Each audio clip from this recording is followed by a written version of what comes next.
Is college the biggest racket in America today? That's the question. Love your feedback in the comments. But the reason why it's the question today is there's an article on Inman that there are multiple real estate execs charged in the massive college fraud scheme. The college fraud scheme is something you may have heard about. Byron actually just heard about it today, so he's about a week late. No, I heard about it, but I didn't know who the key players were until you kind of brought me up to speed. Like, I saw the video, the Instagram video or whatever it was from the girl. Olivia Jade. Lori Laughlin's daughter. Lori Laughlin, who was Becky, I just found out on Full House. Aunt Becky. I was a big Full House. You were? Absolutely. Wow. I love Full House, yeah. I like those feel-good shows. That's fun. Back in the day. So Aunt Becky's daughter went on a video and was just like, yeah, I'm here at USC, but only because I want to drink and party and chill. Like, I'm not doing any schoolwork whatsoever.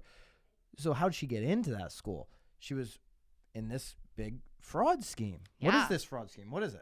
It's amazing. It's amazing. Well, I'll be honest, I'm not surprised that it's happened.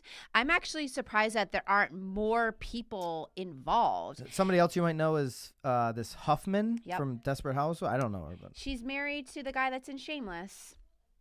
The head guy on Shameless. Come on, what's his name? So the ringleader was this guy, William Singer. William Macy.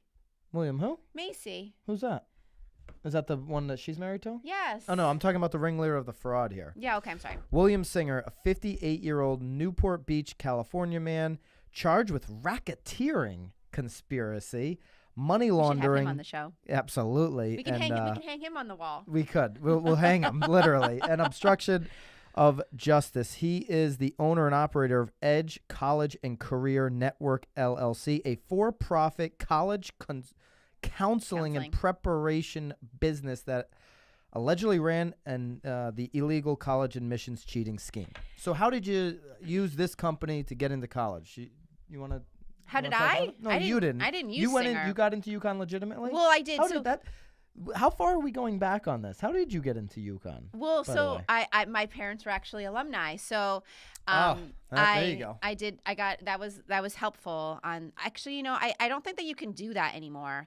But I'm actually just surprised that they're paying $500,000. Why didn't they just buy buildings? Like, I feel like that's how you used to get into college, right? Like, your parents would buy offer to buy build a building. But again, I think there's maybe 800 families are involved in this. It sounds like only 50 have been arrested. I'm really shocked that there's not more. And there actually may be more, just, they're not involved in this one. Maybe there's other companies that are running this, but I'm not the least bit surprised at all. And it's quite evident to me, though, too, that it's these parents that want their children to be at these schools, maybe not so much their kids. The whole thing is just so goofy to me because they're putting like their kids' heads on like athletes' bodies in order to get them onto like rowing teams. Although I don't know, it was the parents, it may have been Singer, but the whole thing, it's comical, but I'm not the least bit surprised by it.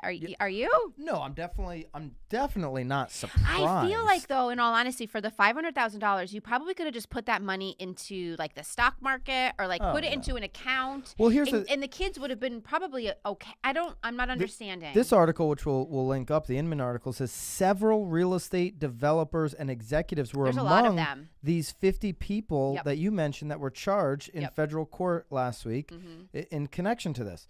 Like, if you have a legit real estate development company, like a big time development company, and you're going to spend $500,000 to get your kid to go to USC or to Yale or to Harvard or to wherever, why not just take the money and invest in an employee for 4 years that can train your son or daughter the business over the next 4 years and actually learn a practical skill?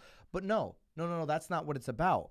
It's about being able to go to the Hamptons in August, or it's about being able to go to wherever you vacation with your friends, for these individuals that have done this, and tell your friends, little Jimmy's going to Harvard, really worked hard, really studied his butt off, and now he's going to go there.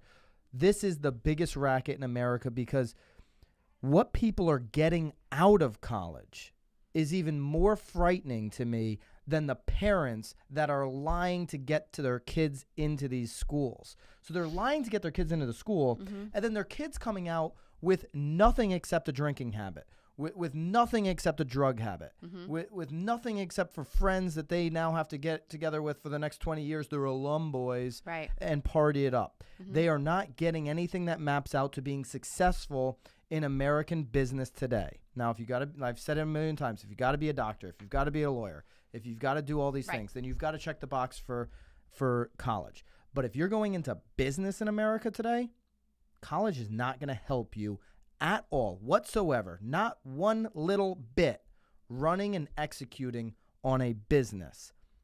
Period. End of story. It's just not. What it takes is your work, your failures more than anything. The best business people in this country and in real estate, Barbara Corcoran says it all the time. I will take someone who has failed miserably, who continues to fail, but gets off the mat every single time when they fail and gets back up and goes forward again. That's what it takes. Not these kids who are like babied their whole life and then placed into college like, oh, and then they're going to come out and be tough? They're going to come out and get punched in the mouth. Yeah. The end. Period. And it's done. They're knocked the fuck out. That's it. It is over. So that's a bigger racket to me. Am I surprised that real estate developers and private equity execs and all these kinds of people are doing this? No, I'm not, because they want to feel good in front of their friends and they've got a lot of money to burn. So, hey, let me make sure my kid gets into this school. It's ridiculous. Yeah. Well, and I think it also continues to go along with the fact that they are continuing to baby them. I do think that probably some of those kids did want to get into college, and the parents were obviously trying to make that as easy as possible. I mean, in some situations, the kids were actually taking the tests, but I think they were hiring moderators to give them a little bit more time. I mean, there's so many different scenarios here besides just like paying for them to be on an athletic team.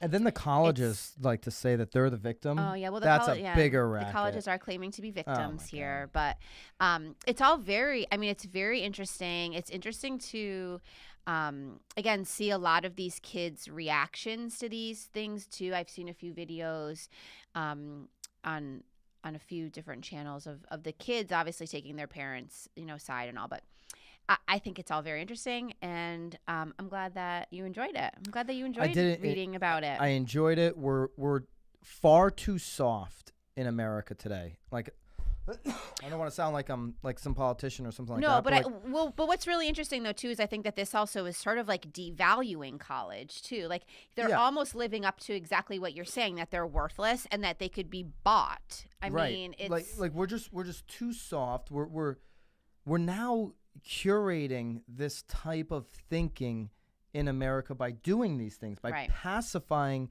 people's inefficiencies instead of letting them go out there and go to a state school or go to some school, not as good as Yale, or 100% go to the trade and do like hard work. Like, you want to build a business in America today, become an electrician, become a plumber. Oh my gosh. You can't find one of these trades. No, you can't. And if you've got any business chops, and then you've got the skill to do plumbing, you can name your cost in most communities today and build a fabulous business for yourself.